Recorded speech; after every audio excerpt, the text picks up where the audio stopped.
नमस्कार, स्वागत है आप सभी का। दिन के 11 बज चुके हैं। आप देख रहे हैं समाचार। मैं हूं अजय मिश्र। शुरुआत करते हैं हेडलाइंस के साथ। खराब मौसम के कारण आज प्रधानमंत्री नरेंद्र मोदी का पुणे दौरा रद्द। मेट्रो ट्रेन समेत करोड़ों रुपए के विकास परियोजनाओं की होनी थी शुरुआत।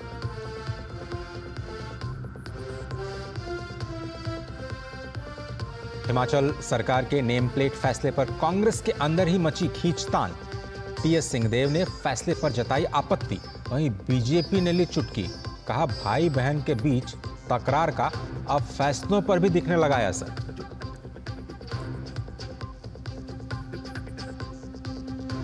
हिमाचल में संजौली मस्जिद मामले में फिर से सुलगी चिंगारी।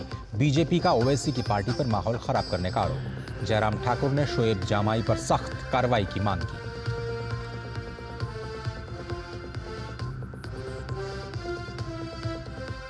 पश्चिम बंगाल में दुर्गा पूजा के दौरान बीजेपी नहीं करेगी आंदोलन, लेकिन पूजा के बाद मुख्यमंत्री ममता बनर्जी के इस्तीफे तक सड़कों पर रहने का ऐलान।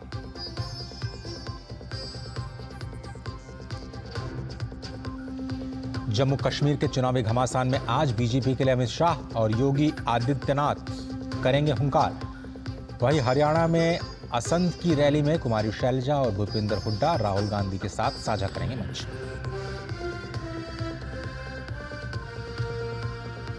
मुंबई में अब बारिश के लिए रेड की जगह ऑरेंज अलर्ट जारी। सभी लोकल ट्रेन का संचालन सामान्य, लेकिन स्कूल कॉलेजेस आज रहेंगे बंद। लोगों को घरों में ही रहने की सलाह।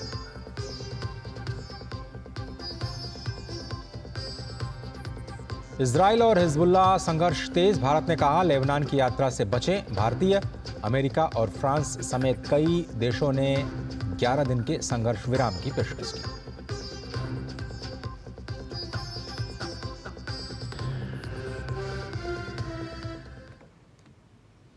इस वक्त की बड़ी खबर आ रही है कि खराब मौसम की वजह से प्रधानमंत्री नरेंद्र मोदी का पुणे दौरा रद्द हो गया है। यहां पर भारी बारिश की वजह से यह फैसला लिया गया है। सारी तैयारियां पूरी हो चुकी थीं। पुणे दौरे की करोड़ों रुपए की परियोजनाओं का ऐलान किया जाना था, लेकिन खराब मौसम के वजह से अब ये पुणे दौरा रद्द हो गया है। ज़्यादा जानकारी के लिए श्यामा मिश्रा हमारे साथ जुड़ रहे हैं। श्यामा, क्या खबर है और कभी बारिश की स्थिति पुणे में क्या है? अगर हम बारिश की बात करें तो मुंबई साथ में मुंबई के सहित जो आसपास का इलाका है वहां पर कल और आज सुबह तक में रेड अलर्ट इशू किया गया था। और इसी में हमने देखा कि पुणे, कोल्हापुर, मुंबई, ये सारे जो जगह, थाने, पालघर, इसमें काफी ज्यादा बारिश हुई है और जिसकी वजह से जो जनजीवन था वो काफी ज्यादा अफेक्ट हुआ है। और एक तरीके से हम कह सकते हैं कि मुंबई की गति जो है वो थम गई थी। आज की अगर हम बात कर लें तो फिलहाल सुबह से बारिश की जो गति है वो काफी धीमी गति पर हो रही है, लेकिन बारिश हो रही है अभी भी। और आज के भी दिन पर मुंबई और जो आसपास का इलाका है वहां पर ऑरेंज अलर्ट दिया गया है। 8:30 बजे तक का सुबह का समय था, जहां पर रेड अलर्ट आज भी इशू किया गया था, लेकिन उसके बाद में उसे एक नॉच नीचे कर दिया गया है। और साथ ही जो मुंबई और उसके आसपास के इलाके हैं, पालघर, थाने, नवी मुंबई, इन सभी में स्कूल्स के, कॉलेजेस की छुट्टी कर दी गई है ताकि कोई भी जो अनटूवर्ड इंसिडेंट है उसे रोका जा सके, वो ना हो। इसके अलावा पुणे की अगर हम बात कर लें तो पुणे में भी काफी दिन से हम देख रहे हैं कि जो स्थिति है बारिश की वो एक तरीके से ग्रिम बनी हुई है। और आज हमने देखा कि कल की वजह से, कल जो अफेक्ट हुआ, इतना बारिश हुआ, उसकी वजह से काफी जो आवाजाही है या ट्रैफिक है वो काफी ज्यादा अफेक्ट हुआ है। और साथ ही कई सारे इलाकों में वाटर लॉगिंग की भी समस्या सामने आई है। और इसी के तहत जो प्रधानमंत्री का आज का दौरा था पुणे का, जो काफी सारे वो जो प्रकल्प है इनॉग्रेट करने वाले थे, वो आज रद्द कर दिया गया है, एक तरीके से टाल दिया गया है। वो कह सकते हैं कि फ्यूचर में उसे वापस किया जाएगा, लेकिन आज जो इवेंट हो रहा था वो नहीं होगा। लेकिन साथ ही हम देख रहे हैं कि मुंबई और महाराष्ट्र में स्थिति अभी फिलहाल थोड़ी सी संभली हुई है, लेकिन देखा यही जा रहा है कि दोपहर तक स्थिति सामान्य रहती है। उसके बाद शाम के बाद से बारिश जो है अपना जोर पकड़ती है। और यही कल स्थिति हमने मुंबई में भी देखा, जिसकी वजह से सेंट्रल रेलवे, वेस्टर्न रेलवे, इन सब की भी जो सर्विसेज है वो काफी ज्यादा अफेक्ट हुई थी। कई लोग थे जो ट्रेन में अटके हुए थे और वो उन्हें 5 घंटा जो वो 1 घंटे में पहुंच जाते हैं घर, उन्हें 5 घंटा लगा है घर पहुंचने के लिए। लोगों को ये एडवाइजरी भी दी जा रही थी कि आप ट्रेन छोड़ के उतरिए मत, आपको रोड ओहो, पे भी ट्रैफिक अच्छा, मिलने वाली है। तो ओके, ऐसे समय में आप जो प्रशासन थी वो कई सारे या कई सारे हुँ, हुँ, जो प्रिपरेशंस थी वो कर रही थी, लोगों को कम से कम समस्या हो। लेकिन बारिश इतनी थी, वाटर लॉगिंग की समस्या इतनी बढ़ गई कि जनजीवन जो थी जी, श्यामा। वो बहुत ज्यादा अफेक्ट हो गई मुंबई में। और आज स्थिति हम कह सकते हैं काफी ज्यादा सुधार है स्थिति में। लेकिन श्यामा, जैसा कि आपने बताया कि अपील लोगों से की गई थी कि आप घरों के अंदर ही रहिए, तो आज मुंबई की सड़कों पर उतनी भीड़ नहीं दिख रही होगी, लोग अभी घर में ही रह रहे होंगे एहतियातन, ज़्यादा तो लोग काम के लिए निकले नहीं हो। आपने बताया कि बहुत सारे स्कूल कॉलेजेस बंद भी रखे गए हैं आज। देखिए बिल्कुल जो स्कूल्स हैं, कॉलेजेस हैं, वो तो बिल्कुल आज बंद हैं। तो जिनकी वजह से सड़कों पर ट्रैफिक जो है वो थोड़ा कम है, क्योंकि स्कूल बसेस नहीं चल रही हैं। जो छोटे टेम्पोज होते हैं जो स्कूल्स के बच्चों को छोड़ते हैं, वो नहीं चल रहे हैं। कॉलेजेस के भी बच्चे नहीं जा रहे हैं, तो इसकी वजह से ट्रैफिक के ऊपर अच्छा असर पड़ा हुआ है। कह सकते हैं कि जो ऑफिस जाने वाले लोग हैं, क्योंकि उन्हें छुट्टी नहीं है, और जो जहां हो सकता था, पॉसिबिलिटी हो सकता है बिल्कुल। वर्क फ्रॉम होम, फिर वही ऑफिस ने वर्क फ्रॉम होम दिया है। लेकिन ज्यादातर लोगों को ऑफिस जाना ऑफिस तो ही है, जाना ही पड़ ट्रैवल रहा है, जी, करना जी। ही है। तो लेकिन जो जी, उनके लिए ये अच्छी बात है कि स्कूल्स की वजह से जो ट्रैफिक कम हुआ है, वो वो उन्हें एक थोड़ी सी अच्छा, राहत ज़रूर एक मिल रही तरीके होगी। से राहत लेकिन मिल कुछ रही है। डाइवर्जेंस भी किए गए हैं क्या? जो यातायात की समस्या कल आपने बताई, कुछ हवाई रूट्स में भी डाइवर्जेंस हुए हैं, मुंबई पहुंचने वाले, पुणे पहुंचने वाले एयरलाइंस को भी शायद कुछ मुश्किलों का सामना करना पड़ रहा है। कब तक माना जा रहा जी, है कि आपने बताया रेड से ऑरेंज तो हो गया है, लेकिन ये स्थिति कब तक जारी रह सकती है, श्यामा?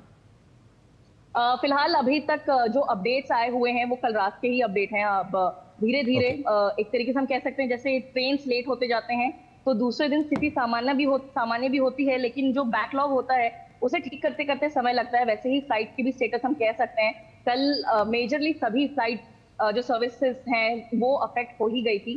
काफी जी, सारों ने रूट भी चेंज कर लिया था, काफी सारों ने कैंसिल भी कर लिया था, और काफी सारों में जो हम कह सकते हैं कि कई घंटों की उनमें डिले देखी गई थी। तो आज स्थिति हो सकता है कि वो कल के सारे सर्विसेज जो डिले हुए हैं, अफेक्ट हुए हैं, उसकी वजह से थोड़ा असर आज भी हो। लेकिन अभी फ्रेश अपडेट के लिए हम इंतजार कर रहे हैं कि क्या स्थिति बनी हुई है, क्योंकि स्काईज, आसमान जो है वो बिल्कुल साफ है यहाँ पर, ओके। विजिबिलिटी अफेक्ट नहीं हुई है। और जो फ्लाइट स्टेटस होते हैं वो तभी फ्लाइट्स जो तभी अफेक्ट होते हैं जब उनकी विजिबिलिटी कम हो जाती है, विजिबिलिटी वो टेक ऑफ नहीं कर पाते, लैंड नहीं कर पाते हैं, तभी वो अपने फ्लाइट्स को कैंसिल करते हैं या रीरूट करते हैं। तो फिलहाल हम कह सकते हैं कि स्थिति अब स्काईज हम बोल ही चुके हैं कि साफ हो गया है। जी, जी। तो आसमान के साफ होने के साथ साथ हम कह सकते हैं कि जो ट्रैफिक लगा हुआ था फ्लाइट का, वो भी वो थोड़ा-सा सामान्य हो क्लियर हुआ जाए है। जल्द से जल्द। और इस बीच मुंबई समेत महाराष्ट्र के तमाम हिस्सों में जो बारिश से बेहाली अभी भी लगातार जारी है। जैसे कि हमारी संवाददाता बता रही हैं कि अब रेड से ऑरेंज अलर्ट कर दिया गया है। कल आधी रात को जो मुंबई के मुंब्रा बाईपास पर भूस्खलन हुआ था, श्यामा, उसके बाद जो मलबा सड़कों से हटाया जा रहा था, वो क्या काम अभी भी जारी है या मुश्किल हो रही है बारिश की वजह से? वहाँ भी कुछ दिक्कतों का सामना करना पड़ रहा है? देखिए ऐसी स्थिति में जब बहुत ज्यादा बारिश होती है, हम हमेशा देखते हैं कि जो अवैध निर्माण होते हैं, या जो घर थोड़े से स्लोप्स पे बनते हैं, उनमें काफी ज्यादा हम देखते हैं कि ये ऐसे अनटूवर्ड इंसिडेंट हो जाते हैं। लेकिन इस बार हमने देखा कि जो ये भूस्खलन का इंसिडेंट हुआ है, वहां पर मलबा निकालने का काम तेज गति से शुरू है। और कह सकते हैं कि ये जो इलाका है यहाँ पर, क्योंकि ट्रैफिक हमेशा ज्यादा ही बना रहता है, ओके, तो ओके। उसके वजह से भी ये हैम्पर हो रहा है, काम हैम्पर हो रहा है। और साथ ही अगर बारिश पूरी तरीके से रुक जाती है तो ये तेज गति से हो सकती है। लेकिन हम कह सकते हैं फिलहाल जो काम है वो अभी भी जो रेस्क्यू ऑपरेशन है, या जो सारा स्थिति नॉर्मलाइज करने का जो जी। सिचुएशन है, वो अभी भी जारी है। जारी है। अब थोड़ा-सा इसके साथ ही ये भी आपसे समझना चाहेंगे कि भी हाल ही में पीयूष गोयल साहब ने एक फ्लाईओवर का शुरुआत की थी, जिसमें लोगों को थोड़ी-सी राहत मिली थी ट्रैफिक से, खासतौर पर साउथ मुंबई में, अगर मैं गलत नहीं हूँ तो प्लीज़ थोड़ा-सा बताएं कि क्या जो इंफ्रास्ट्रक्चरल जो काम हो रहे थे उसका असर थोड़ा बेहतर हुआ है? बारिश की वजह से भी जो पहले जो समस्या आती थी, अगर आप कंपेयर करें, तो उससे थोड़ी बेहतर हुई है क्या स्थिति? देखिए, अगर मुंबई की हम ओवरऑल बात कर लें तो कुछ पिछले सालों में स्थिति काफी ज्यादा अच्छी हुई है। ओके। और वो सिर्फ एक तरीके से ब्रिजेस बनाने की वजह से नहीं हुई है, लेकिन जो जो आप कह सकते हैं जो एक जड़ में जाके उस समस्या को सॉल्व करने का एक काम था, वो यहाँ पर हुआ है। जैसे जहाँ हमारा ऑफिस है वर्ली का इलाका, उसके जस्ट थोड़े ही दूर पे अगर आप जाएं तो परेल का इलाका है, जहां पर हिंद माता का इलाका है, जहां पर कहते थे कि थोड़ी भी बारिश होती है तो वहां पे वाटर लॉगिंग की समस्या आ ही जाती है। अब वो काफी देर से, काफी सालों से वो समस्या नहीं हो रही है, क्योंकि अंडरग्राउंड वाटर स्टोरेज का एक पूरा इंफ्रास्ट्रक्चर बना दिया गया है। साथ ही वहां से अगर हाई टाइड होता है तो पानी स्टोर किया जाता है, अगर लो टाइड हो जाता है तो पानी को वहां से खींच के फिर समुद्र में डाला जाता है। और भी कई सारे वाटर पॉन्ड्स, स्टोरेज पॉन्ड्स बनाए गए हैं। ऐसे ही कई सारे जगहों पर बनाए हुए गए हैं, हिंद माता, परेल, दादर, अंधेरी, ये सारे जो इलाके हैं जो काफी अफेक्टेड होते थे, सबवे, मिलन सबवे, यहाँ पर भी काफी काम हुआ है। लेकिन जिस तरीके की बारिश कल हुई थी उसमें ये सारे जो प्रकल्प है, प्रोजेक्ट हैं, वो भी कहीं ना कहीं कम पड़ते हुए नजर आए। लेकिन ये तो एक तरीके से हम कह सकते हैं कि एक्सट्रीमिटी की बात है। जहाँ पे हम अगर फ्लाईओवर्स की बात कर रहे हैं, वो एक साउथ मुंबई का जो फ्लाईओवर अगर हम बात कर रहे हैं, अगर मैं सही समझ रही हूँ, वो है कोस्टल रोड, जिसकी वजह से जो कनेक्टिविटी है वो काफी ज्यादा इंप्रूव हुई है। और वहां पर जाहिर सी बात है वाटर लॉगिंग की कोई दिक्कत नहीं आ सकती है। हालांकि एक थोड़ा सा डर बना रहता है लोगों में, क्योंकि वो अंडरग्राउंड जाता है और वो समुद्र के रास्ते से जाता है। लेकिन वहां पे भी उन्होंने सारा चीज ध्यान में रखा हुआ है। और पिछले वर्ष हमने देखा था कि जो G20 की डिजास्टर ग्रुप आई थी, वर्किंग ग्रुप आई थी, उन्होंने भी उसका जायजा लिया था और एक तरीके से इंजीनियरिंग मार्वल उसे करार दिया था।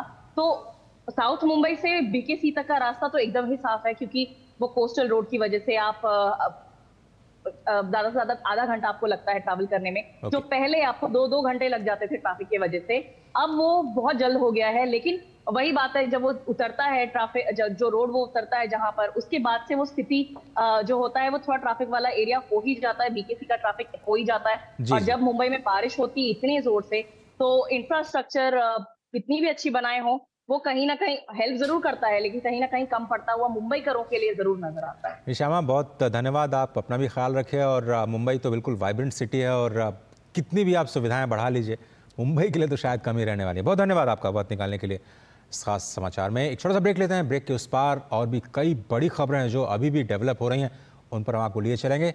एक छोटा सा ब्रेक लेते हैं। MDH का किचन किंग किचन में हो तो हम सब कुछ बना सकते हैं। बैंगन का भरता, आलू गोभी, भिंडी मसाला और भी बहुत कुछ। MDH। बेटियां घर की रौनक हैं। बेटियां घर संवारती हैं। बेटियां पीढ़ियां सजाती हैं। बेटियां घर की बुनियाद कहलाती हैं। बेटियों को सलाम करता है मोंगिया स्टील, स्टील का बादशाह। और एनफोर्समेंट डायरेक्टरेट ने अब ऑनलाइन गेमिंग ऐप के खिलाफ एक बड़ी कार्रवाई की है। ईडी ने करीब 25 करोड़ रुपए की रकम को फ्रीज किया है। आपको बताएं कि ये कार्रवाई की गई है 5in गेमिंग ऐप के खिलाफ। गेमिंग ऐप अभी हाल ही में एक बड़े धोखाधड़ी के इंस्ट्रूमेंट के तौर पर उभरा है। ऐसा इसलिए क्योंकि जब आपको ऑनलाइन गेमिंग की लत लग जाती है, शुरुआत में आप कुछ पैसे जीतते हैं, उसके बाद आप कुछ रकम को ट्रांसफ़र करना शुरू करते हैं खेलने के लिए कुछ ऐसे अकाउंट्स में जो कि अनऑथराइज्ड होते हैं, और उसकी वजह से कई लोगों को लाखों का नुकसान भी उठाना पड़ता है। ऐसे में जो बढ़ते हुए बच्चे हैं जो ऑनलाइन गेमिंग से क्विक मनी बनाने की कोशिश करते हैं, वो इसके चक्कर में आ जाते हैं। लेकिन अब ये बड़ी खबर आ रही है कि ये जो गेमिंग ऐप है वो चीन से जुड़ा हुआ है। चीन के नागरिक इसको संचालित कर रहे थे और भारत में अपने जो सहयोगी हैं, उनके जो पार्टनर्स हैं, उनके साथ मिलकर के वो पैसे इकट्ठा कर रहे थे और चीन ट्रांसफ़र कर रहे थे।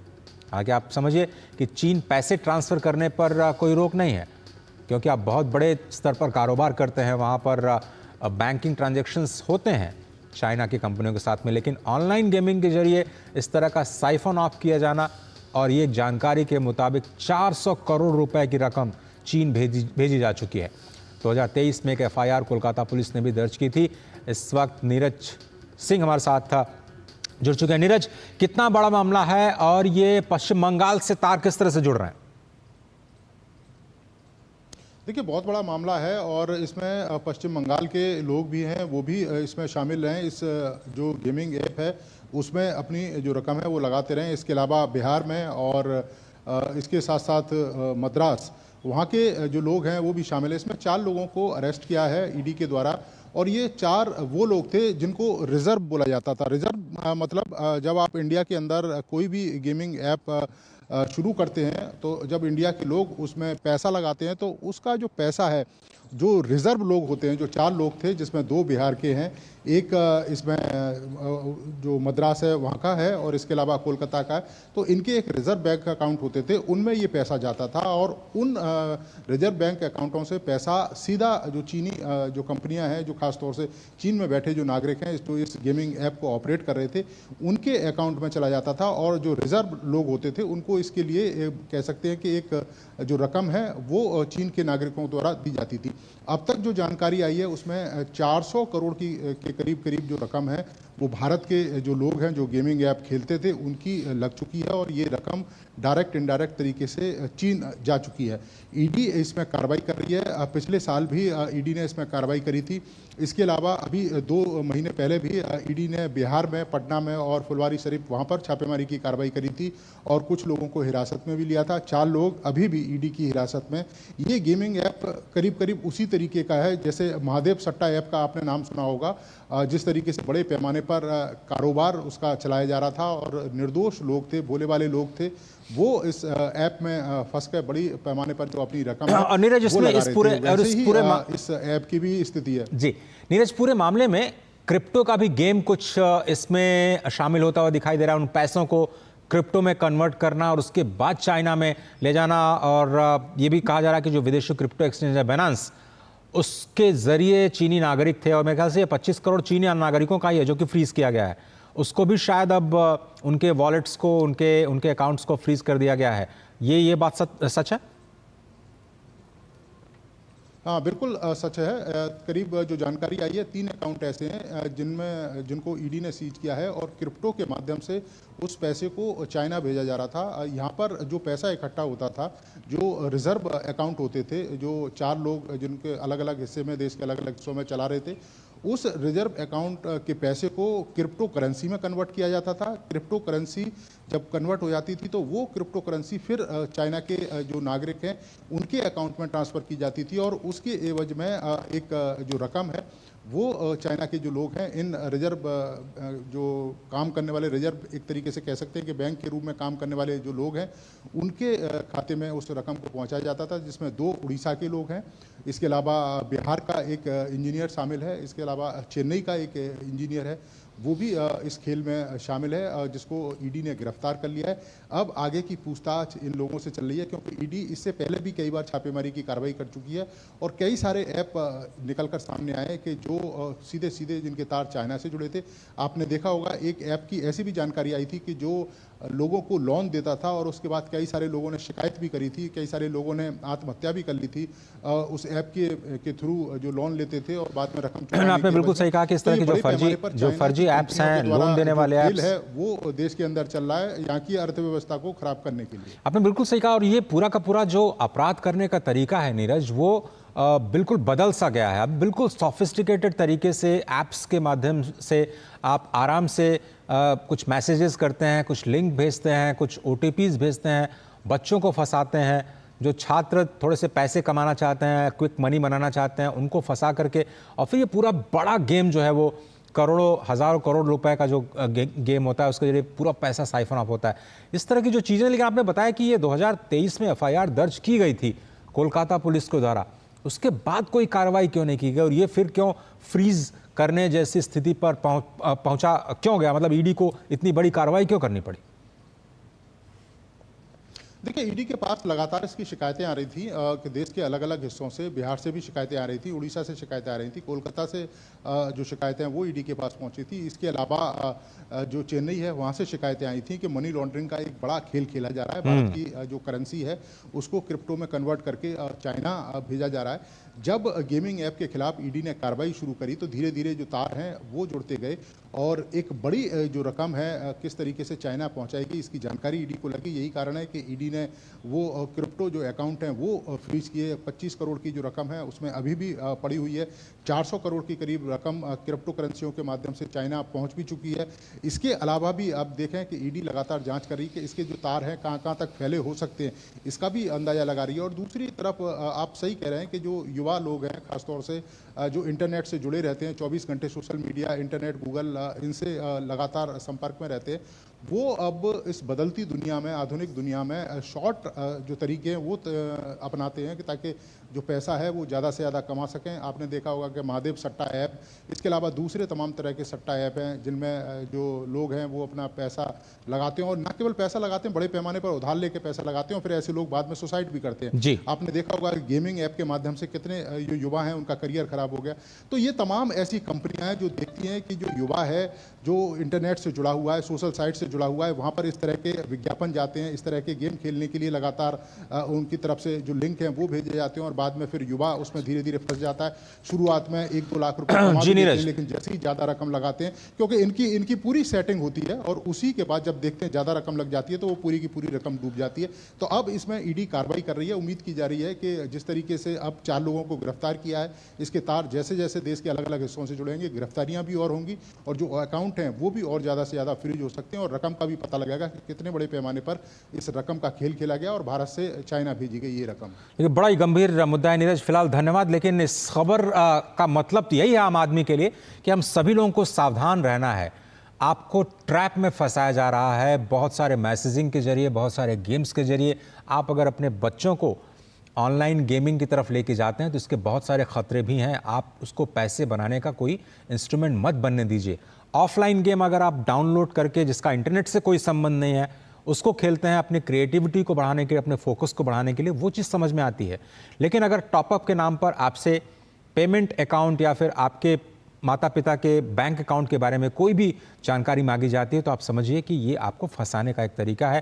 पहले आपको 1000 रुपये, 10,000 रुपये, 15,000 रुपये, जो आपको बहुत ज़्यादा लग सकते हैं आपके स्टूडेंट जीवन में, वो आपको ट्रांसफ़र किए जाते हैं किसी तरीके से और उसके बाद फिर आपसे बड़ी रकम मांगी जाती है। बहुत सारे लोगों को टॉर्चर किया जाता है और उनको ब्लैकमेल तक किया जाता है।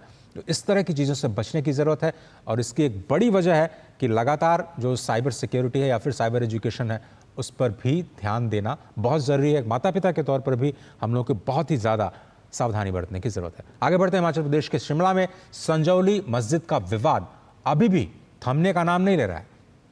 अब ओवैसी की पार्टी के एक नेता शोएब जमाई ने इस विवाद को और ज़्यादा हवा दे दी। शिमला में गुपचुप तरीके से वो संजौली मस्जिद में दौरा किया, उन्होंने एक वीडियो बनाया, वायरल कर दिया।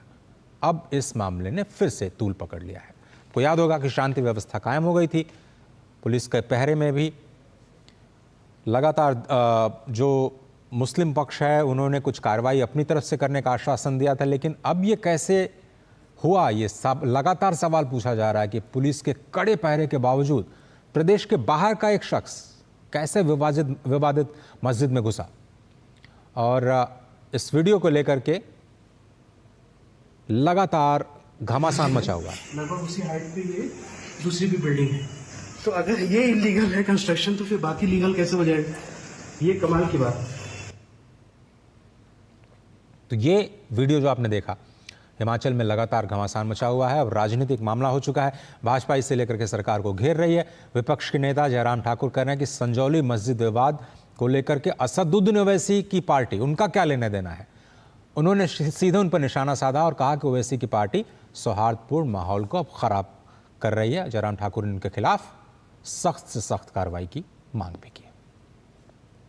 ओवैसी जी एक पार्टी के, ऐसी पार्टी के नेता है जो पार्टी एक समुदाय तक सीमित है। सौहार्दपूर्ण माहौल को अगर सबसे खराब करने के लिए अगर कोई बहुत ऐसे कंट्रोवर्शियल स्टेटमेंट देते हैं तो वो उनकी पार्टी देती है।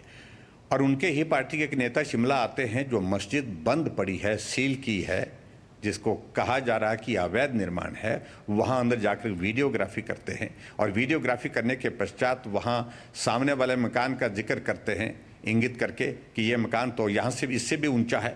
इससे ऊंचा होने का मतलब नहीं है कि इसका मतलब ये नहीं है कि वो गैर कानूनी है, वो अवैध है।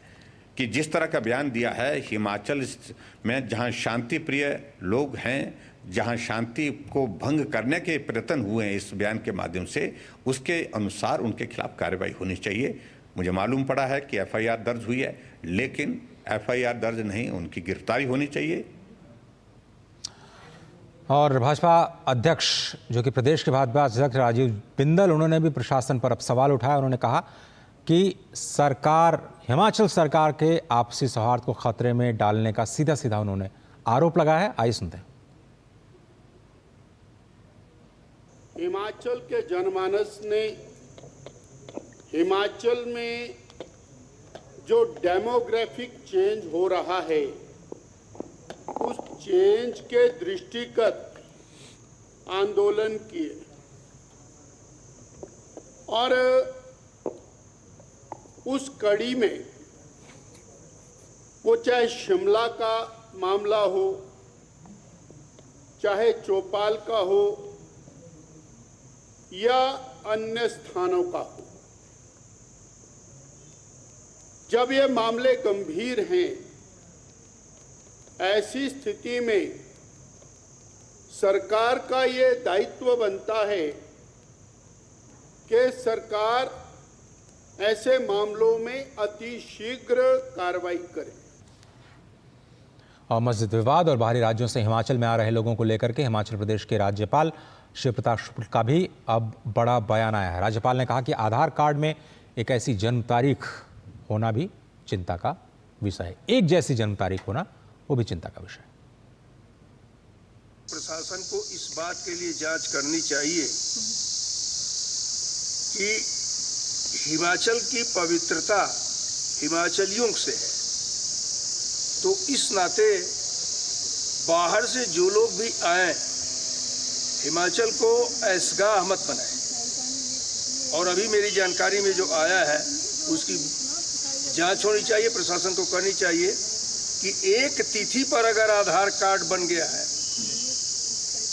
तो उसकी गंभीरता से जांच होनी चाहिए, हिमाचल की पवित्रता रहनी चाहिए।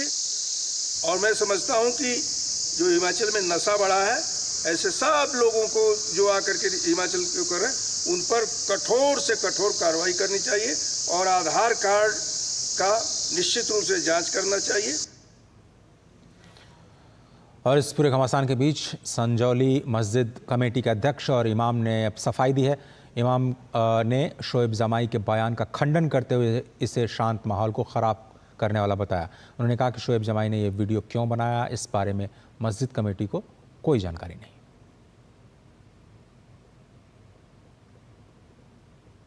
नमाज पढ़ने आए, हम नमाज पढ़ने को कोई किसी को मना नहीं कर सकते।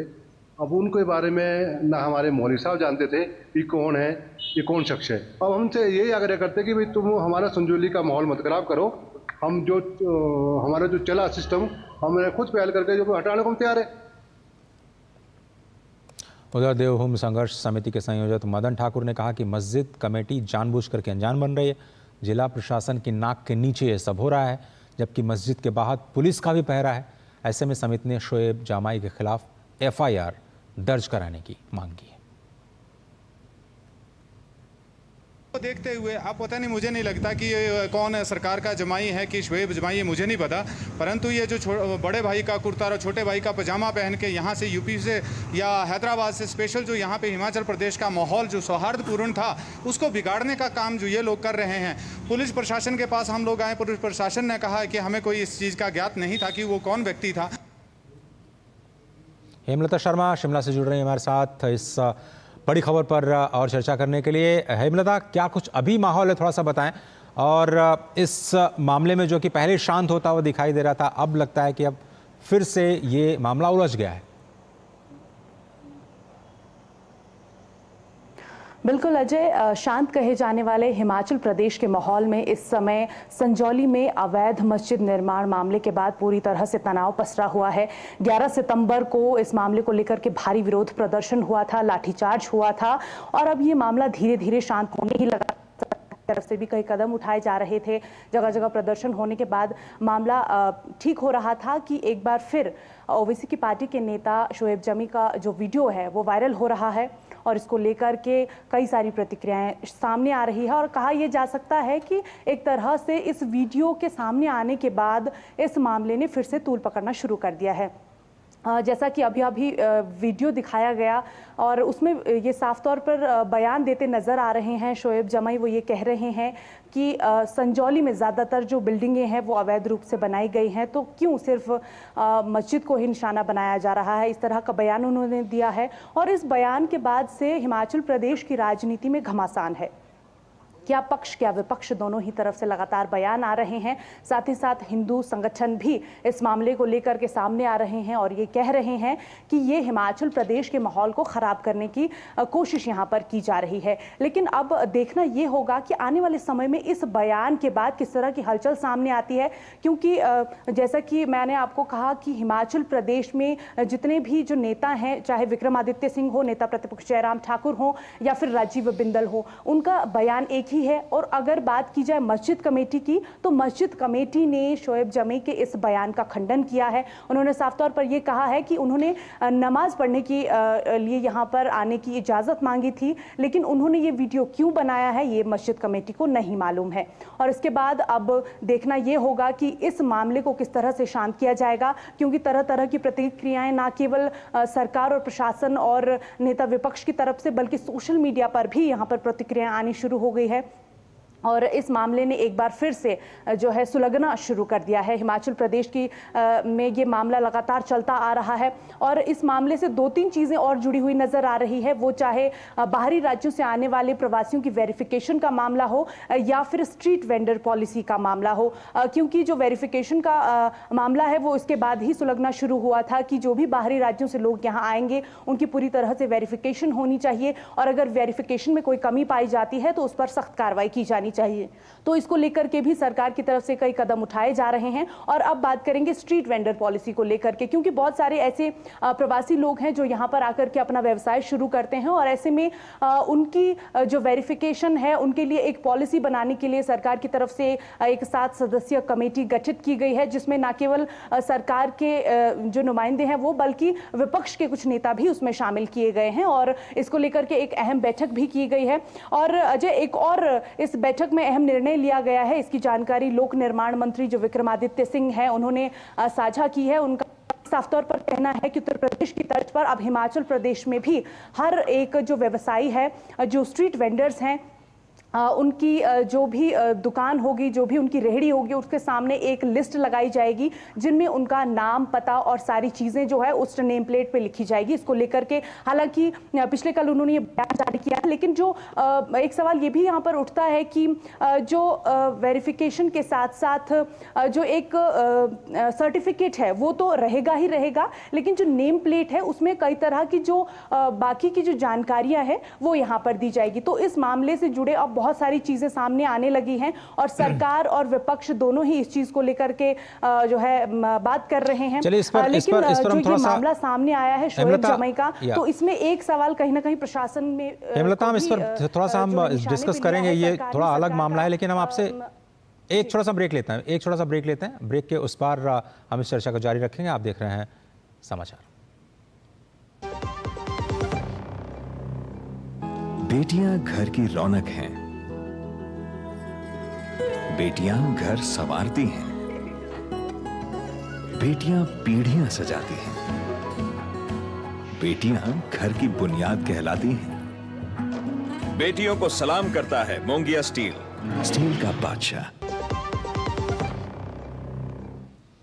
तो हिमाचल में ये जो पूरी प्रक्रिया है, अभी जो मस्जिद का मामला है, संजौली मस्जिद का मामला और नेम प्लेट लगाने का मामला, ये दो अलग अलग खबरें थी जिस पर हम लगातार चर्चा कर रहे हैं। हेमलता शर्मा हमारे साथ इस वक्त जुड़ रही हैं। हेमलता जी, एक चीज़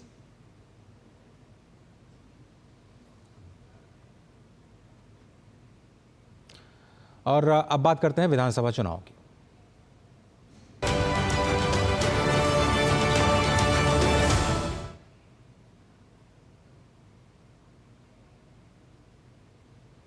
उत्तर प्रदेश के मुख्यमंत्री योगी आदित्यनाथ के दुकानदारों को नेम प्लेट लगाने वाला आदेश अब कांग्रेस सरकार को भी भा गया है। दरअसल हिमाचल प्रदेश की कांग्रेस सरकार ने रेहड़ी पटरी वालों को नेम प्लेट लगाने के लिए कहा है। आइए सुनते हैं हिमाचल सरकार में मंत्री विक्रमादित्य सिंह का बयान, जिसमें फैसले की पूरी जानकारी है।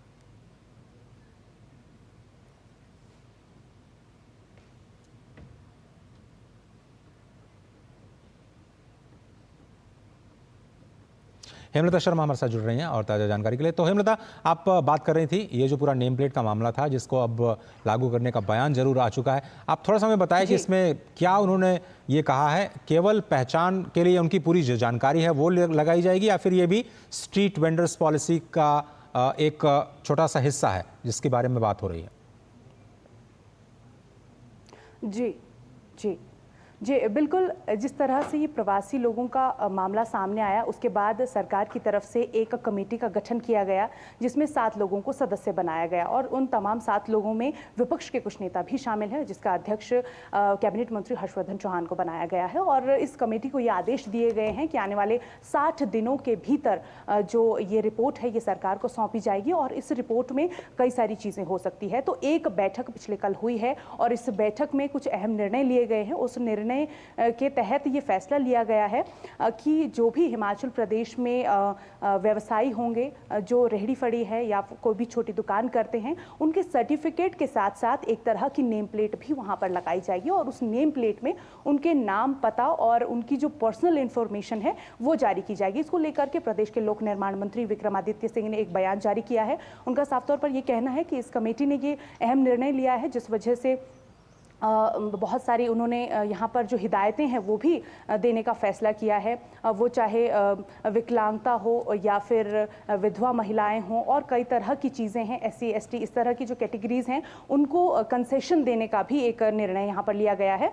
और एक सवाल यहाँ पर ये भी उठता है कि क्या सिर्फ जो हिमाचली लोग हैं उन लोगों को ही इस चीज़ का फ़ायदा मिलेगा या फिर बाकी जो प्रवासी है उन लोगों को ज़्यादा मेहनत अपने व्यवसाय को चलाने के लिए करनी पड़ेगी? तो उन्होंने ये साफ तौर पर ये कहा है कि सारे नियम सभी के लिए एक तरह के लेंगे, लेकिन हाँ ये ज़रूर हो सकता है कि जो हिमाचली हैं उनको थोड़ी सी प्राथमिकता और दी जाए, लेकिन जो पॉलिसी के तहत निर्णय लिए जाएंगे, जो नियम बनाए जाएंगे उनके तहत सारे जो व्यवसायी हैं वो आएंगे। और जो नेम प्लेट है, नेम प्लेट का जो मुद्दा उठा है, उन्होंने अपने सोशल मीडिया हैंडल पर भी एक पोस्ट जारी किया है जिसमें उन्होंने ये साफ तौर पर कहा है कि बहुत जल्द जो ये नेम प्लेट का मामला है ये पूरा स्पष्ट कर दिया जाएगा कि किस तरह से कहाँ से ये नेम प्लेट ली जाएगी और इसको लेकर के क्या क्या सारी प्रक्रिया होनी है। लेकिन ये कह रहे हैं कि कांग्रेस के अंदर ही इसको लेकर के अब 2 सुर विरोध के सुर उठ रहे हैं, उस पर आपत्ति जताई जा रही है।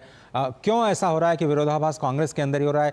अगर कोई पहचान बताने के लिए कहा जा रहा है, जैसे हम लोग गाड़ियों पे भी सफ़र करते हैं तो कैब पे स्पष्ट तौर पर गाड़ी के ड्राइवर का नाम, उसका पता, उसके गाड़ी का नंबर सब कुछ डिस्प्ले होता है, उसमें समस्या कहाँ आ रही है? क्यों विरोध किया जा रहा है इस बात का? जी बिल्कुल, बात कांग्रेस की कीजिए। हालांकि देखने को तो ये मिलना चाहिए था कि कमेटी में पक्ष और विपक्ष के नेता हैं उनकी सहमति ना बने, लेकिन आपने बिल्कुल सही कहा कि यहाँ पर जो कांग्रेस के जो नेता हैं उन लोगों में ही विरोधाभास नजर आ रहा है। और कुछ लोग कह रहे हैं कि नेम प्लेट लगाई जानी चाहिए और कुछ लोगों का ये मत बिल्कुल भी नहीं है। तो ऐसे में अब फैसला एक तरफ रखा जाएगा और फैसले के तहत जो सारे चर्चा है वो की जाएगी। हालांकि निर्णय लोक निर्माण मंत्री विक्रमादित्य सिंह ने ये साफ कर दिया है कि निर्णय हो चुका है, लेकिन अभी इसको किस तरह से इंप्लीमेंट किया जाएगा, इसको कितनी सारी इसमें रिस्ट्रिक्शंस रहेंगी या इस प्रोसेस में क्या क्या फॉर्मेलिटीज रहेंगी, इसको लेकर के स्थिति अभी स्पष्ट नहीं हुई है। लेकिन धीरे धीरे इस प्रक्रिया में स्थिति स्पष्ट होती जाएगी और देखना ये होगा कि ये प्रक्रिया जो है वो कितनी जल्दी लागू की जाती है, क्योंकि 60 दिन के बाद जो रिपोर्ट है वो सौंपी जानी है और ये सारी जो प्रक्रिया है ये उत्तर प्रदेश की तर्ज पर की जा रही है। तो जो नेम प्लेट का जो सिलसिला है वो कमेटी के थ्रू ही जारी किया जाएगा और उसके बाद ये सारी प्रक्रिया सामने आएगी। हेमलता जी, आप मेरे साथ बने रहिए। शहजाद पूनावाला जो कि भारतीय जनता पार्टी के प्रवक्ता हैं, इस पूरे मामले पर क्या कहते हैं, पहले अपने दर्शकों को सुनवा देते हैं। कांग्रेस पहले बताए कि कल जो गालियां दे रहे थे, सांप्रदायिक कह रहे थे, वो आज हिमाचल में लागू कर रहे हैं, तो सांप्रदायिक नहीं रहा क्या? और दूसरी बात, अब इस पर राहुल बनाम प्रियंका वाड्रा शुरू हो चुका है, क्योंकि एक तरफ तो जो नेता प्रियंका वाड्रा जी के करीबी है वो इसको इम्प्लीमेंट करवा रहे हैं और दूसरी तरफ टीएस सिंहदेव जो कि पूर्व उप मुख्यमंत्री रहे हैं छत्तीसगढ़ के, वो कहते हैं कि ये निर्णय हिमाचल की सरकार का बिल्कुल गलत है। सब जानते वो राहुल कैंप से। और फिर वो ये भी कहते हैं कि अगर ऐसा फैसला सरकार ने लागू किया है तो इस सरकार को अपने सत्ता में रहने का कोई अधिकार नहीं। मतलब राहुल गांधी अब सीधे सीधे टारगेट कर रहे हैं और कह रहे हैं एक प्रकार से टीएस सिंहदेव के माध्यम से कि हिमाचल की सरकार इस फैसले को वापस ले, दबाव डाल रहे हैं।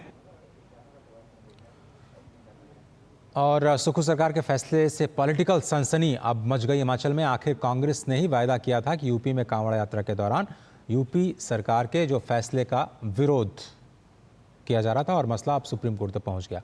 अब हिमाचल प्रदेश में नेम प्लेट विवाद पर ये जो खबर है वो आ रही है। तो प्रेमलता जी, अब हम ये समझना आपसे ये चाह रहे हैं कि आगे ये मामला कहाँ तक जाता हुआ दिखाई दे रहा है, और ये जो कहा जा रहा है कि इसको उत्तर प्रदेश की तर्ज पर ये लागू किया गया है, क्या ये वाकई सच है? और ये जो कांग्रेस के अंदर ही जो ये विरोध को सुर हैं, उसका अब क्या हल निकालेगी कांग्रेस? जी बिल्कुल, 60 दिन का समय है, मैं बार बार ये कह रही हूँ, और इन 60 दिनों के भीतर ही ये सारी चीज़ों को सॉर्ट आउट करना बेहद ज़रूरी हो जाता है। और इस मामले को लेकर के जो मस्जिद वाला मामला है, इसके बाद ही ये सारी चीज़ें सामने आई हैं। तो 5 अक्टूबर को इस मामले पर सुनवाई होनी है और उसमें भी सारी चीज़ें स्पष्ट हो जाएंगी।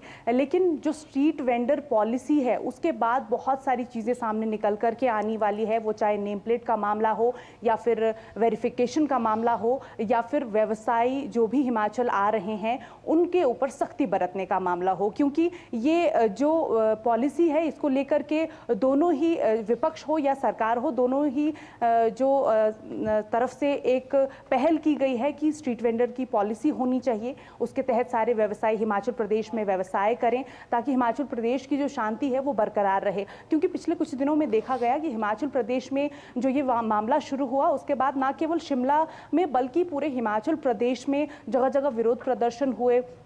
हिंदू संगठन की ओर से जगह जगह जो है अशांति का माहौल देखने को मिला। लेकिन अब सरकार की तरफ से पहल की जा रही है। लेकिन आपने बिल्कुल ठीक कहा कि अगर ये सहमति नहीं बनती है तो इसको लेकर के जो है मंथन किया जाएगा और इस बात पर सहमति बनने के बाद ही उसके बाद इस पॉलिसी को लागू करने की तरफ सरकार सोचेगी।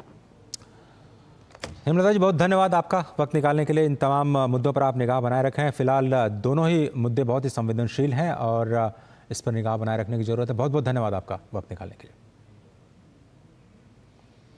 और आरजीकर मेडिकल कॉलेज में महिला डॉक्टर के साथ हुए बलात्कार और हत्या के मामले में भाजपा का विरोध प्रदर्शन लगातार जारी है। इस बीच केंद्रीय मंत्री और पश्चिम बंगाल भाजपा के प्रदेश अध्यक्ष सुकांत मजूमदार ने कहा कि दुर्गा पूजा के दौरान कोई विरोध प्रदर्शन बीजेपी नहीं करेगी। लेकिन उन्होंने साथ ही ये भी कहा कि दुर्गा पूजा के तुरंत बाद भाजपा फिर से सड़कों पर उतरेगी और मुख्यमंत्री ममता बनर्जी के इस्तीफे की मांग को लेकर के अब नवन्ना का ही घेराव करेगी। आंदोलन लगातार चल रहा है, आगे भी चलेगा। पूजा के पहले हमारा अंतिम कार्यक्रम है, पॉलिटिकल कार्यक्रम है। इसके बाद हम कोई ऐसे जुलूस या सभा नहीं करेंगे क्योंकि पूजा का एटमॉस्फेयर यहाँ पे लोगों को उससे दिक्कत होती है। पूजा के बाद हम फिर सड़कों पे उतरेंगे, एक साथ नवान्नों का घेराव भी करेंगे और बहुत सारे कार्यक्रम आगे आने वाले समय में होगा। लेकिन ये ममता बनर्जी सोचे कि ये अंतिम कार्यक्रम है। भारतीय जनता पार्टी तब तक रास्ते पे रहेगी जब तक मुख्यमंत्री ममता बंदोपाध्याय को हम बाध्य न कर दे अपने पद से इस्तीफा देने के लिए। और कोलकाता में आरजीकर मेडिकल कॉलेज और अस्पताल में प्रदर्शनकारी जूनियर डॉक्टर्स ने कहा कि वे काम पर लौट आए हैं, लेकिन मृतक डॉक्टर के लिए न्याय की मांग को लेकर के उनका विरोध अब भी जारी है। इस मुद्दे पर प्रेस कॉन्फ्रेंस को संबोधित करते हुए डॉक्टर्स ने विरोध के समर्थन में आने वाले सभी क्षेत्रों के लोगों के प्रति अपना आभार जताया है।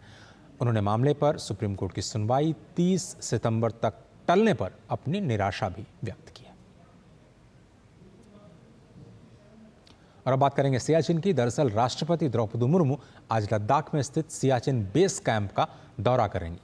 इस यात्रा के दौरान वो वहां पर तैनात सैनिकों के साथ भी बातचीत करेंगी। सियाचिन वो जगह है जो दुनिया के सबसे ऊंचे और दुर्गम युद्ध क्षेत्र के रूप में जाना जाता है। यहाँ शून्य से काफ़ी नीचे तापमान और कठिन परिस्थितियों में हमारे सैनिक लगातार देश की सुरक्षा में तैनात हैं। प्रधानमंत्री नरेंद्र मोदी और रक्षा मंत्री राजनाथ सिंह भी यहाँ पर सुरक्षा स्थिति का प्रत्यक्ष आकलन करने के लिए सियाचिन का दौरा पहले कर चुके हैं।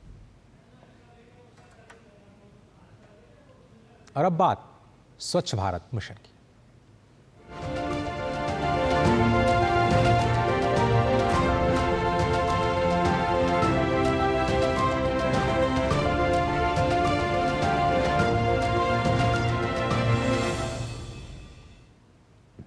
स्वच्छता ही सेवा 2024 अभियान के तहत 17 सितंबर से 2 अक्टूबर तक स्वभाव स्वच्छता संस्कार स्वच्छता की थीम पर देशव्यापी महासफाई अभियान चलाया जा रहा है। इस अभियान की सराहना करते हुए BAPS स्वामीनारायण मंदिर के वक्ता ज्ञानवत्सल स्वामी ने कहा कि हम सभी का एक कर्तव्य बनता है कि हम स्वच्छता बनाए रखें। उन्होंने कहा कि प्रधानमंत्री नरेंद्र मोदी के नेतृत्व में ही ये स्वच्छता अभियान पूरे देश में सफल रहा है। हमारे माननीय प्रधानमंत्री जी नरेंद्र भाई मोदी जी ने 2014 में स्वच्छ भारत अभियान लॉन्च किया। उस अंतर्गत पूरे भारतवर्ष में सब जगह पे स्वच्छता हो, ऐसा एक संकल्प, एक मिशन लेके वे चले और उनके ये स्वप्न को साकार करने के लिए व्यक्तिगत तौर पे सब नागरिक, सिविल सोसाइटीज़, ऑर्गेनाइजेशंस, NGOs सब साथ चले और बहुत अच्छा काम पूरे भारत में हुआ है और हो भी रहा है। इस स्वच्छता के अंतर्गत हमें बहुत सारे लाभ मिल रहे हैं। स्वच्छ वातावरण और स्वच्छ आसपास के स्थल से क्रिएट होते हैं। ये साइकोलॉजिकल और कॉग्निटिव बेनिफिट्स हैं। ये रूस्टर एंड फेरारी ने 1995-2016 में भी रिसर्च करके बताया है। तो ये स्वच्छ भारत अभियान बहुत सफल रहा है। और स्वच्छता ही सेवा अभियान जो स्वच्छ भारत मिशन का हिस्सा है, लगातार व्यक्तियों, समुदायों और संस्थानों को सार्वजनिक स्थानों की सफाई करने, स्वच्छता को अपने दैनिक जीवन में अपनाने और स्वच्छता की संस्कृति को बढ़ावा देने के लिए प्रेरित करता है। यह अभियान अपशिष्ट विघटन, प्लास्टिक वेस्ट प्रबंधन और संसाधनों के सतत उपयोग जैसी समकालीन चुनौतियों पर समाधान के लिए भी शुरू किया गया था। वॉश अंतर्राष्ट्रीय संगठनों जैसे यूनिसेफ, विश्व स्वास्थ्य संगठन और विभिन्न सरकारों के द्वारा चलाई गई एक ऐसी पहल जो वैश्विक स्तर पर लोगों तक साफ पानी, उचित स्वच्छता और हाइजीन सुनिश्चित करने के साथ उनकी साफ सफाई की आदत में बदलाव लाने पर केंद्रित है। भारत में वॉश स्वच्छ भारत मिशन के लक्ष्य की तरह होने के साथ साथ स्वच्छता और हाइजीन की दूसरी समस्याओं को भी जोड़ती है। वॉश CSR केंद्रित एक ऐसी पहल है जो स्वच्छता ही सेवा 2024 के लिए एक आदर्श पूरक है, जबकि अभियान लोगों को अपने आसपास की सफाई में सक्रिय भूमिका निभाने के लिए प्रेरित करता है। वहीं CSR पहल स्थायी बदलाव लाने के लिए जरूरी सहायता और शैक्षिक संसाधन प्रदान करती है। भारत स्वच्छता गठबंधन की अध्यक्ष नैना लाल किदवई का कहना है कि वॉश अपशिष्ट प्रबंधन, प्लास्टिक में कमी, स्वच्छता और पर्यावरणीय संतुलन जैसी समकालीन चुनौतियों का समाधान कर सकता है। हमने गोदरेज के साथ पार्टनरशिप की है ताकि प्लास्टिक वेस्ट मैनेजमेंट पर काम किया जा सके। हमने तटीय क्षेत्र में भी HSBC के साथ मिलकर पार्टनरशिप की है ताकि जलवायु को स्वच्छ रखा जा सके। JSW फाउंडेशन के CEO अश्विनी सक्सेना का कहना है कि वॉश ग्रामीण और शहरी विभाजन में कमी लाता है। CSR शहरी और ग्रामीण दोनों स्थितियों में प्रासंगिक तौर से उचित समाधान देने में महत्वपूर्ण भूमिका निभा सकता है। वास्प की मानव जीवन में काफ़ी अहम भूमिका है। यह ग्रामीण और शहरी क्षेत्र में दूरी को कम करने का काम कर रही है। हमारे देश की काफ़ी जनसंख्या है और हम शहरीकरण की तरफ बढ़ रहे हैं और आने वाले समय में वास्प या स्वच्छता हमारे घर। और आपको सीधे ले चलेंगे सियाचिन, जहां पर राष्ट्रपति द्रौपदी मुर्मू इस वक्त वहां पर सैन्य सुविधाओं का जायजा ले रहे हैं। आप सब सीवियर वेदर कंडीशंस का सामना करते हुए भारी बर्फबारी और -50 डिग्री टेम्परेचर जैसे विकट स्थितियों में आप सब अपने मोर्चों पर पूरी निष्ठा के साथ सरहद के साथ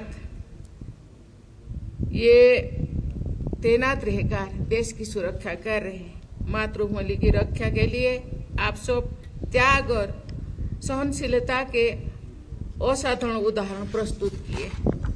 मैं आपसे ये कहना चाहूंगी कि सभी देशवासी आप सबके त्याग और धैर्य के बारे में सचेत है। पूरा देश आप सबका सम्मान करता है। सभी भारतवासियों की शुभकामनाएं आप सबके साथ है। आप सब अपने परिवारजनों से दूर रहते हैं। देशवासियों की रक्षा के लिए आप सब तथा आपके परिवारों के लोग तपस्या भी करते हैं। मैं आप सबके परिवारजनों को सभी देशवासियों की ओर से हृदय से धन्यवाद देती हूँ। मातृभूमि की रक्षा के गौरवशाली कर्तव्यों को आप दृढ़तापूर्वक निभाते हैं। मेरा प्रार्थना है कि आप सभी स्वस्थ रहे और आप सबके परिवारजन स्वानंद रहे। धन्यवाद। जय हिंद, जय भारत। तो आपने राष्ट्रपति जी को सुना। कृतज्ञ भारत की ओर से सियाचिन के सैनिकों का हौसला अफजाई करते हुए उनके परिवार वालों का भी उन्होंने धन्यवाद किया कि कितनी मुश्किल और कठिन परिस्थितियों में भी वो वहाँ पर तैनात रह करके देश की सुरक्षा करते हैं। आगे बढ़ते हैं। देश में शतरंज ओलंपियाड में पहली बार स्वर्ण पदक जीत करके इतिहास रचा। तो इसके लिए जहाँ एक और खिलाड़ियों का जज्बा है तो दूसरी ओर देश में खेलों को लेकर के एक नई ऊर्जा देने वाले प्रधानमंत्री मोदी का भी इस खेल को अब गुजरात में लोकप्रिय बनाने में अहम योगदान रहा है।